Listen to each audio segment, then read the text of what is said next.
Bapak kita di surga. Lalu kita bilang, lu dari gereja A, lu dari gereja B. Tidak bisa. Di surga tidak ada merek gereja. Yang ada hanya dikenal yang satu, anak-anak Allah. Amin. Gitu. Tidak ada bahwa merek gereja. Oh, ini dari GBI, ini dari GBI, ini dari Pentakosta, ini dari apa lagi apa. Tidak ada merek gereja sana. Karena Tuhan tidak mati buat gereja, Tuhan mati buat isi dunia. Karena begitu besar kasih Allah akan isi dunia, sehingga dikaruniakan anaknya. Saudara tanya, orang Islam bisa masuk surga? Bisa. Kenapa? Karena kalau dia percaya Tuhan dengan hatinya, dia masuk surga. Dia mengakui Kristus yang mati di salib dengan hatinya sungguh-sungguh, dia juga masuk surga. Walaupun agamanya Islam, itu hanya KTP-nya doang. Tapi kita tidak tahu, casingnya itu Motorola, isinya Nokia. Nah, begitu kan? Jadi ini yang kita perhatikan.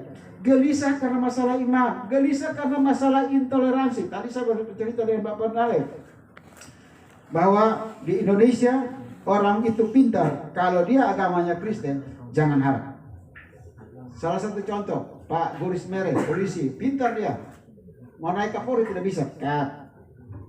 Ya, bintang 3, mau bintang 4 dari Kapolri sudah bisa. Sabar dia siapa dulu. Hanya yang beruntung sekarang adalah Kapolda yang sekarang, ya Kapolri yang sekarang. Oleh Jokowi diangkat orang Kristen. Nah, luar biasa itu Pak Jokowi, ya. Nah, kita lihat masalah intoleransi ini. Kalau gereja di daerah Indonesia Timur aman, tapi coba kalau ke Aceh mau bangun gereja, habis. Gereja yang sudah berdiri diruntuhkan. Apalagi baru mau bangun gereja banyak. Ini juga gelisah. Pertanyaannya, tidak adakah orang Aceh yang mencintai Tuhan Yesus? Ada. Tapi mereka mau menunjukkan bahwa mereka cinta Tuhan Yesus, itu tidak bisa karena adanya intoleransi di Indonesia yang mengatakan bahwa agama A lebih bagus, agama B kurang bagus. Nah, ini masalah, ya. Padahal kita tahu bahwa Bapa kita sama, yaitu Bapa di sorga. Masalah apa lagi? Masalah yang paling besar orang Kristen atau orang percaya, anak-anak Tuhan adalah masalah peperangan. Dan kitab Efesus pasal 6 ayat 10 sampai dengan ayat 18, khususnya ayat 10, 11, 12 mengingatkan kita bahwa peperangan yang kita hadapi bukan saudara dengan saudara, bukan organisasi dengan organisasi, bukan denominasi dengan denominasi, tapi peperangan yang kita hadapi adalah melawan iblis dan kekuatan kuasanya. Saya akan baca Efesus 6 ayat 10 sampai 18, khususnya ayat 10, 11, 12 saja, 3 ayat. Akhirnya hendaklah kamu kuat di dalam Tuhan, di dalam kekuatan kuasanya. Kenakanlah seluruh perlengkapan senjata Allah, supaya kamu dapat bertahan melawan tipu muslihat.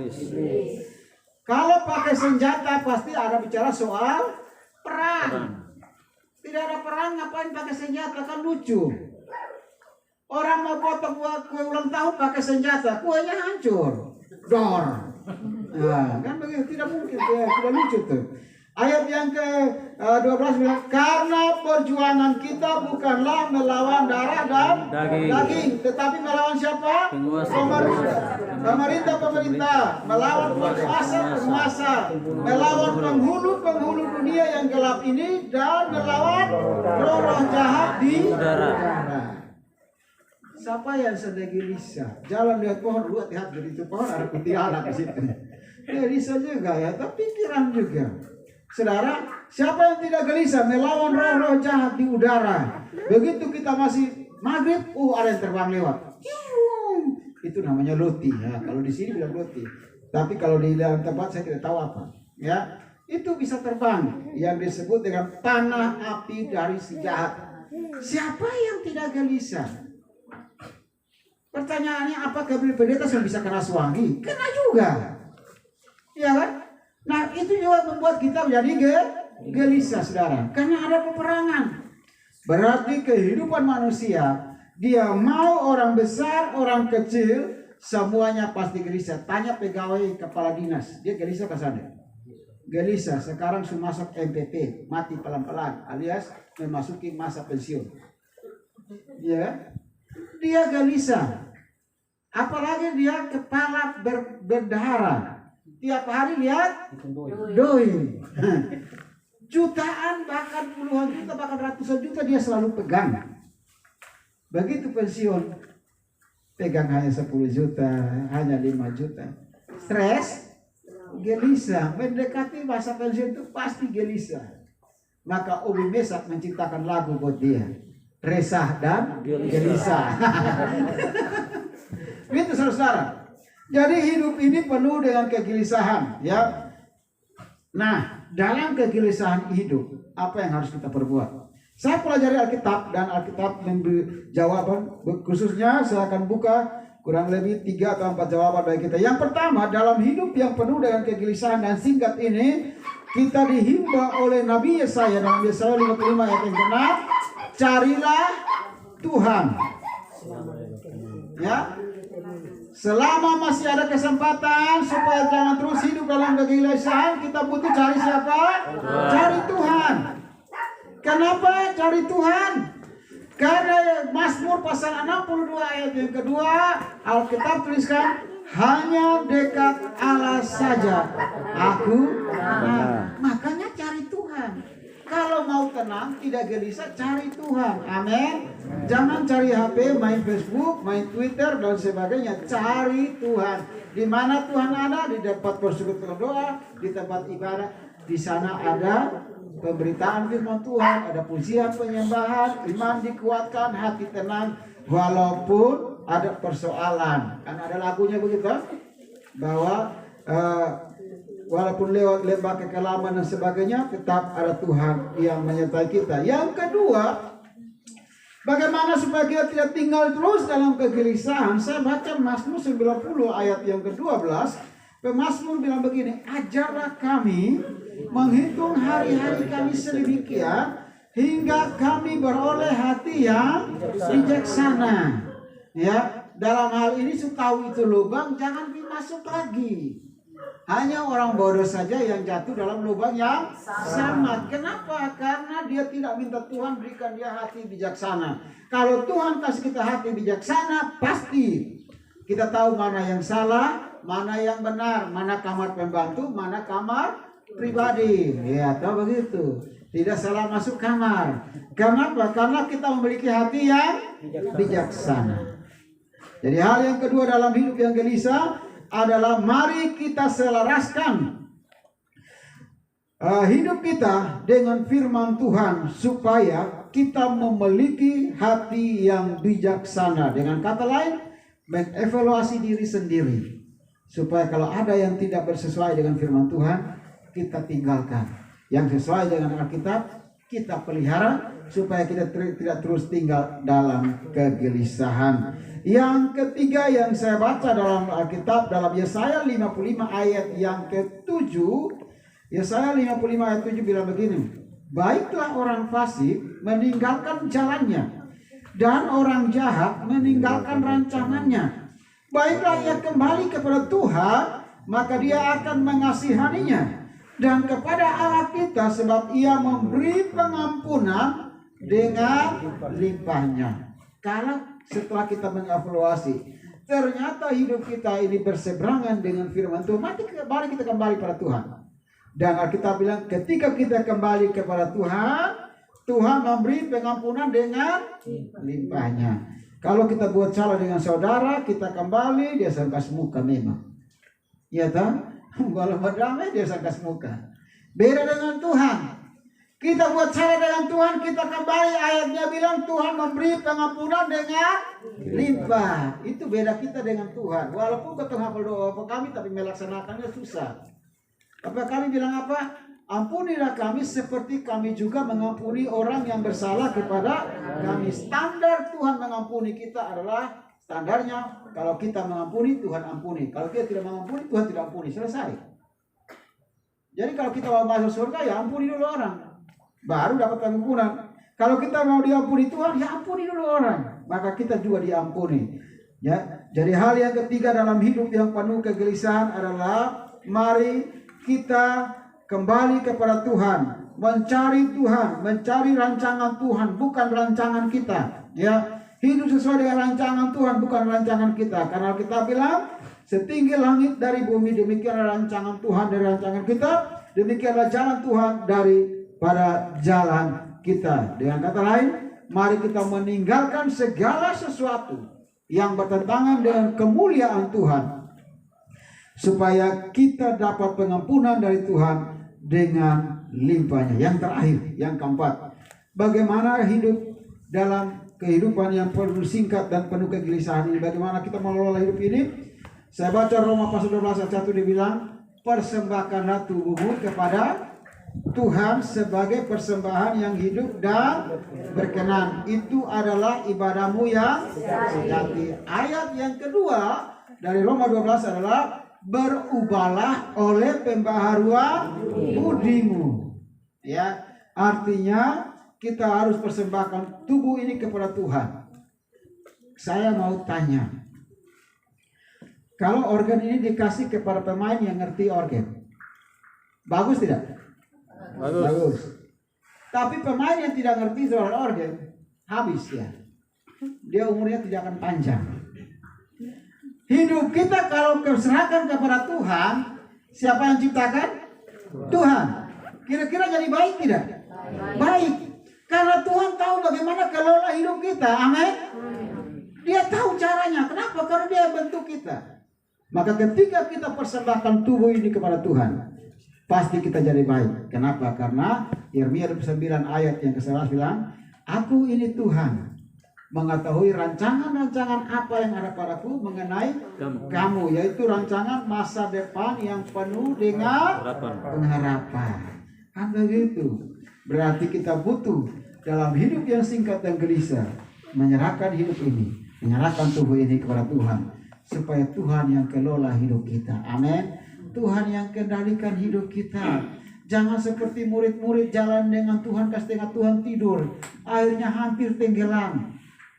Dalam hidup yang gelisah dan singkat, mari kita serahkan hidup dalam tangan Tuhan, biar Tuhan yang kendalikan hidup kita, sehingga itu pujian bilang, di tengah ombak pun kita tidak akan tenggelam, karena ada Tuhan Yesus yang mengelola hidup kita, yang mengatur hidup kita dengan bernyanyi, tiap langkahku diatur oleh Tuhan. Amin.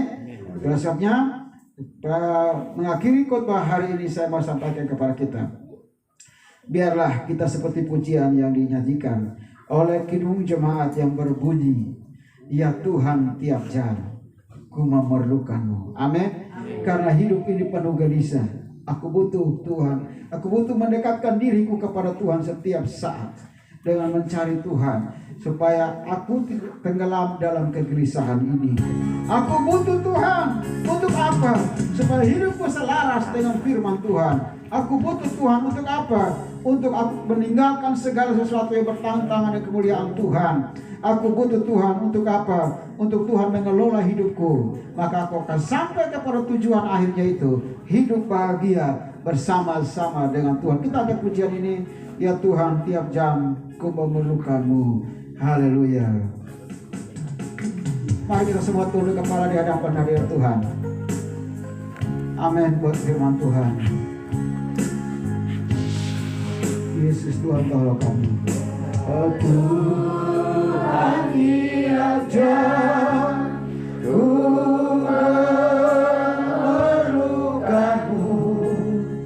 Oh Engkaulah yang memberi sejahtera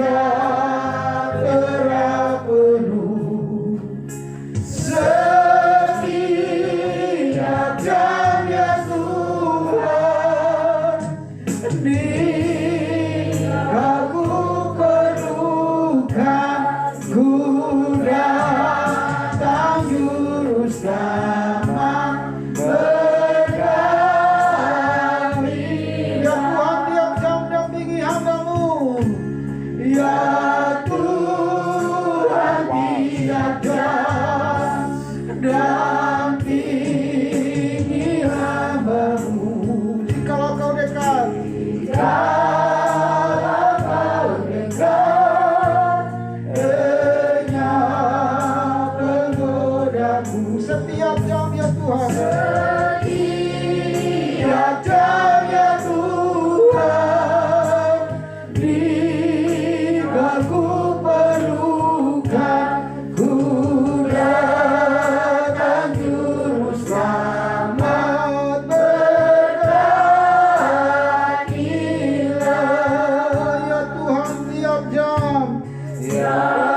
jam ya Tuhan, jika ku perlukan, ku datang juru selamat berkati. Ayat tempatnya Tuhan tiap jam ajarkan maksudmu. Ya Tuhan tiap jam ajarkan maksudmu. Beri janjimu genap, beri janjimu genap di dalam hidupku setiap jam. Setiap